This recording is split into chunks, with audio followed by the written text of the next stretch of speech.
class 6 chapter 9 দৈৰ্ঘ্য আৰু যোগমাগৰ গতি প্ৰশ্ন উত্তৰ কৰোঁ আহা আমি কেনেকৈ অতি সহজে কৰিম চাওঁ আহা অনুশীলনী কুৱেশ্যন নম্বৰ 1 স্তম্ভ 1ৰ প্ৰতিটো বস্তু স্তম্ভটো আটাইতকৈ উপযুক্ত এককৰ সৈতে মিলোৱা আমি উপযুক্ত স্তম্ভ 1 স্তম্ভ 2 আমি মিলাব লাগিব এ অট্টালিকাৰ উচ্চতাটো কি হ'ব মিটাৰ হ'ব বি টু দুখন চহৰৰ মাজৰ দূৰত্বটো কি হ'ব দুখন চহৰৰ মাজৰ দূৰত্বটো কিলোমিটাৰ হ'ব পেন্সিলৰ দৈৰ্ঘ্যটো কিমান হ'ব সেন্টিমিটাৰ হয় তাৰ পিছত বহিৰ ব্যাসটো কি হ'ব মিলিমিটাৰ হ'ব যেটো এটোৱে হ'ব আনসাৰটো কুৱেশ্যন নম্বৰ 2 তলত দিয়াবোৰ দৈৰ্ঘ্য মাপ কি উপযুক্ত সামগ্ৰী স্কেল অথবা পিটা ব্যৱহাৰ কৰি নিৰ্ধাৰণ কৰা এটা অট্টালিকা উচ্চতাটো কি হ'ব পিটা ব্যৱহাৰ কৰিব লাগিব পিটা এটো হ'ব তাৰ পিছত কুৱেশ্যন নম্বৰ বি পেন্সিলৰ দৈৰ্ঘ্যটো কি হ'ব পেন্সিলৰ দৈৰ্ঘ্যটো স্কেল হ'ব তাৰ পিছত পেপাৰ ক্লিপৰ দৈৰ্ঘ্যটো কি হ'ব স্কেলে হ'ব এটো স্কেল হয় তাৰ পিছত গছৰ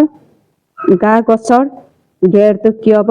গছৰ গেৰটো পিটা হয় এটো পিটা হ'ব ইটো এডাল ৰবৰৰ প্ৰস্থটো কি হ'ব স্কেল হ'ব এটো এডাল ৰবৰটো কি হ'ব এটো স্কেলে হয় স্কেল তাৰ পিছত ফুটবলৰ কেলপটাৰটো কি হ'ব ফুটবলৰ কেলপটাৰটো পিটা হয় এটো ফুটবলৰ কেলপটাৰটো পিটা হয় এটোৱে হ'ব আনসাৰটো কুৱেশ্যন নম্বৰ 3 অসানি মিছা লিখা এ 1 millimetre equal to 100 centimetre 1 millimetre to 100 centimetre কি হয় অসা হ'ব এটো অসা হয় 500 মিটাৰ ইকুয়াল টু 5 সেন্টিমিটাৰ এটো কি হ'ব মিছা হয় ইয়াত কি হ'ব মিছা হ'ব কাৰণ এটো 5000 মিটাৰ ইকুয়াল টু কি হ'ব 5 কিলোমিটাৰ হ'ব এটো 5000 মিটাৰ টু 5 কিলোমিটাৰ হ'ব এটো মিছা হ'ব মিছা হয় তাৰ পিছত কোৱেশ্চন নম্বৰ সি 2000 মিটাৰ 2 সেন্টিমিটাৰ এটো কি হ'ব মিছা হ'ব মিছা হয় কাৰণ 2000 সেন্টিমিটাৰটো এটো মিছা হ'ব তাৰ পিছত ঘড়ীৰ কাটাৰ গতি ৰৈখিক গতিৰ উদাহৰণটো কি হ'ব মিছা হ'ব এটো মিছা হয় তাৰ পিছত সৰল ৰেখা কৰা গতি দোলনৰ গতি বুলি কোৱা হয় এটো কি বুলি কোৱা হয় মিছা এটো মিছা হয় তাৰ পিছত কোৱেশ্চন নম্বৰ 4 উদ্ধ উত্তৰটো গোলকটো সম্পূৰ্ণ পূৰ কৰা এটো গোলকটো সম্পূৰ্ণ পূৰ কৰিব লাগিব 1 তলৰ কোনটো পৰ্যাবৃত্ত গতিৰ উদাহৰণ ইয়াৰ কোনটো পৰ্যাবৃত্ত গতিৰ উদাহৰণ হ'ব ইয়াৰ বি2 উদ্ধ হ'ব এটা ঘড়ীৰ দোলকৰ দোলন হ'ব এটো বি2 আমি গোল চিন দিব লাগিব বগা চিন নোলোৱাকে এটো হ'ব তাৰ পিছত কোৱেশ্চন নম্বৰ 2 তলৰ কোনটো বৃত্তাকাৰ গতিৰ উদাহৰণ ইয়াৰ কোনটো বৃত্তাকাৰ গতিৰ উদাহৰণ হ'ব সি2 উদ্ধ হ'ব চলি থকা সিলিং ফেনৰ ব্লেড হ'ব তাৰ পিছত কোৱেশ্চন নম্বৰ 5 তলত দিয়া পৰিৱৰ্তন কৰা 250 মিলিমিটাৰৰ পৰা মিটাৰলৈ প্ৰকাশ কৰিব লাগিলে কি হ'ব 1 মিটাৰে 1000 সেন্টিমিটাৰ হ'ব এটাকে 250 ইকুয়াল টু 250 লগত আমি 1000 ৰে হৰণ কৰিব লাগিব এটো 0 আৰু এটো 0 কেনসেল যাব ইয়াত দুইটা 0 টকাৰ কাৰণে ইয়াত কি হ'ব 0.25 মিটাৰ হ'ব এটো তাৰপিছত কোৱেশ্চন নম্বৰ 7.5 কিলোমিটাৰৰ পৰা মিটাৰলৈ এটো কি হ'ব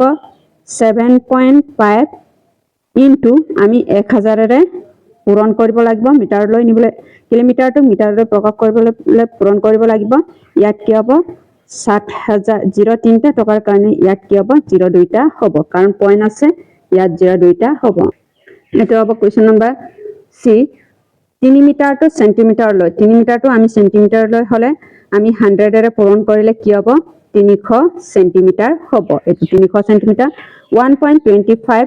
মিটাৰৰ পৰা আমি মিলিমিটাৰলৈ প্ৰকাশ কৰিব লাগিব ইয়াত কি হ'ব 1000 ৰে পূৰণ কৰিব লাগিব এটো 1000 ৰে পূৰণ হ'ব পূৰণ কৰিলে কিমান হ'ব 1250 মিটাৰ হ'ব যেহেতু 1 মিটাৰে 100 মিলিলিটাৰ হ'ব তাৰপিছত কোৱেশ্চন নম্বৰ 6 তোমাৰ ঘৰৰ স্কুলৰ মাজৰ দূৰত্বটো 2000 মিটাৰ ইয়াক কিলোমিটাৰলৈ ৰূপান্তৰ কৰা এটো কিলোমিটাৰলৈ ৰূপান্তৰ কৰিব লাগিব এটো আমি জানো যে ইয়াত কি হ'ব 1000 মিটাৰে কিমান হ'ব 1 কিলোমিটাৰ হ'ব তাৰ পিছত 2000 মিটাৰে ইয়াত কি হ'ব 2000 বাই 1000 ৰ লগত হৰণ কৰিব লাগিব এই তিনটা 0 কেনসেল গলে কি হ'ব কিলোমিটাৰ এই তিনিটা 0 কেনসেল কৰে 2 কিলোমিটাৰ হ'ব এটাকে তোমাৰ ঘৰৰ স্কুলৰ মাজৰ দূৰত্বটো 2 কিলোমিটাৰ হ'ব তাৰপিছত কোৱেশ্চন নম্বৰ 7 টো এডাল ৰছীৰ সহায়ত তোমাৰ চাৰিওফালে থকা বিভিন্ন বস্তু যেনে পেন্সিল কলম জ্যামিতি বাকচ আদি দৈৰ্ঘ্য যোগ লোৱা প্ৰতিটো দৈৰ্ঘ্য মিলিমিটাৰ আৰু সেন্টিমিটাৰ প্ৰকাশ কৰা আৰু তথ্যসমূহ এখন টেবুলত লিপিবদ্ধ কৰা এটো হ'ব কোৱেশ্চন নম্বৰ 7 টো পেন্সিলৰ দৈৰ্ঘ্য কিমান হ'ব 15 সেন্টিমিটাৰ হ'ব এটো 15 সেন্টিমিটাৰ দৈৰ্ঘ্যটোক মিলিলিটাৰটোক আমি সেন্টিমিটাৰলৈ প্ৰকাশ কৰিলে কি হ'ব 15 ইনটু ইয়াত কি হ'ব 10 ৰ লগত পূৰণ কৰিব লাগিব পূৰণ কৰিলে কিমান হ'ব 150 মিটাৰ হ'ব তাৰ পিছত কলমৰ দৈৰ্ঘ্যটো কিমান হ'ব কলমৰ দৈৰ্ঘ্যটো 14 সেন্টিমিটাৰ হ'ব ইয়াত কি হ'ব 140 মিলিলিটাৰ হ'ব 10 ৰ লগত পূৰণ হ'লে জ্যামিতি বক্সটো কিমান হ'ব 16 সেন্টিমিটাৰ হ'ব 10 ৰ লগত পূৰণ কৰিলে 160 মিলিলিটাৰ হ'ব স্কেলটো কি হ'ব এটো স্কেলটো 15 হ'ব 15 সেন্টিমিটাৰ ইয়াত কি হ'ব 150 মিলিলিটাৰ হ'ব ৰবাৰটো কি হ'ব ৰবাৰটো 3.5 সেন্টিমিটাৰ পূৰণ কৰিলে কিমান হ'ব 35 মিলিলিটাৰ হ'ব এটোৱে হ'ব এনসাৰটো তাৰপিছত কোৱেশ্চন নম্বৰ 8 তোমাৰ শ্ৰেণীকোঠাত থকা বিভিন্ন বস্তু পৰ্যবেক্ষণ কৰা আৰু তলত দিয়া ধৰণে এইবোৰ দৈৰ্ঘ্য ওপৰত ভিত্তি কৰি শ্ৰেণীভুক্ত কৰা 10 সেন্টিমিটাৰ তকৈ কম 10 সেন্টিমিটাৰ পৰা 1 মিটাৰ ভিতৰ আৰু 1 মিটাৰ অধিক তোমাৰ পৰ্যবেক্ষণবোৰ উপযুক্ত তালিকা লিপিবদ্ধ কৰা কোৱেশ্চন নম্বৰ 8 টো ইয়াত কি হ'ব 10 সেন্টিমিটাৰতকৈ কম 10 সেন্টিমিটাৰতকৈ কম হলে ইয়াত কি হ'ব পেন্সিল হ'ব এটো পেন্সিল তাৰপিছত ইয়াত কি হ'ব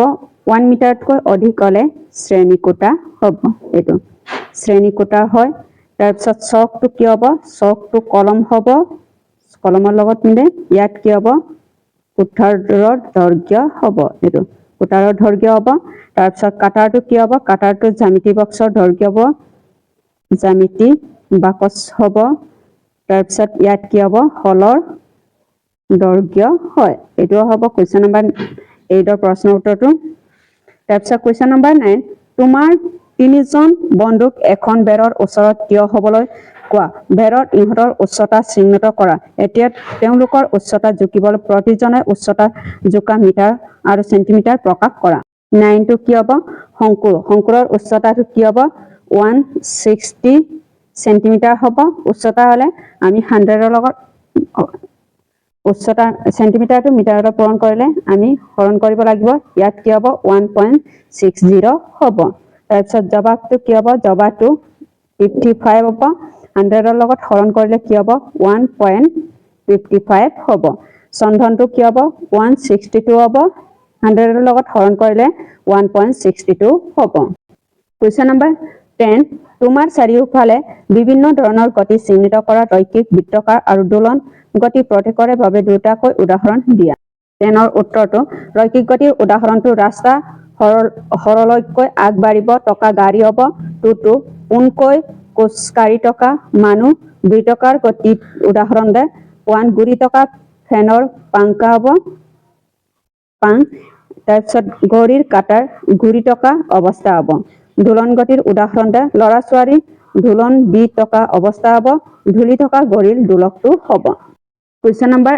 11 তলত দিয়া ছবিখন চাই কালিতাই পূৰণ কৰা এ অনিমা প্ৰীতম বিকাশ ইহঁতৰ দূৰত্ব উলিয়াব লাগিব অংকুৰ গাৰ্গী এটো হ'ব প্ৰীতমৰ দূৰত্ব কি আছিলে প্ৰীতমৰ দূৰত্বটো 3 মিটাৰ আছিলে ইয়াত কি হ'ব 3 মিটাৰ অনিমাটো কি হ'ব 3 মিটাৰ হ'ব গাৰ্গীটো 3 মিটাৰ ইয়াত প্ৰীতমটো 6 মিটাৰ হ'ব প্ৰীতমটো ইয়াত কি হ'ব 3 মিটাৰ হ'ব বিকাশটো 6 মিটাৰ বিকাশটো ইয়াত 6 মিটাৰ অংকুৰটো 3 মিটাৰ হ'ব 11 ৰ b2 Guwahati 0 kilometre Guwahati 20 kilometre Guwahati 40 kilometre b2 c2 60 d2 80 ৰহাটো 100 kilometre হ'ব প্ৰসংগতি বিন্দু গুৱাহাটীৰ দূৰত্ব এটো কিমান আছে 20 কিলোমিটাৰ আছে ইয়াত কি হ'ব 20 কিলোমিটাৰ b2 40 কিলোমিটাৰ এটো 40 কিলোমিটাৰ c2 60 কিলোমিটাৰ হ'ব d2 কিমান আছে 80 কিলোমিটাৰ হ'ব এইটো ৰসাল দূৰত্বটো কি হ'ব ৰহাটো কি হ'ব 100ৰ পৰা আমি এইটো 100ৰ পৰা ইয়াত এটো কিমান হ'ব 20 মাইনাস কৰিব লাগিব মাইনাস কৰিলে কিমান হ'ব 80 কিলোমিটাৰ হ'ব ৰহাটো কি হ'ব 100 হ'ব বি টো কিমান কিলোমিটাৰ আছে 40 কিলোমিটাৰ হ'ব মাইনাস কৰিলে কিমান হ'ব 60 কিলোমিটাৰ হ'ব তাৰপিছত 100 ডি টো কিমান কিলোমিটাৰ আছে মাইনাস 60 হ'ব মাইনাস কৰিলে কিমান হ'ব 40 কিলোমিটাৰ হ'ব ডি টো গুৱাহাটী ডি টো কিমান আছে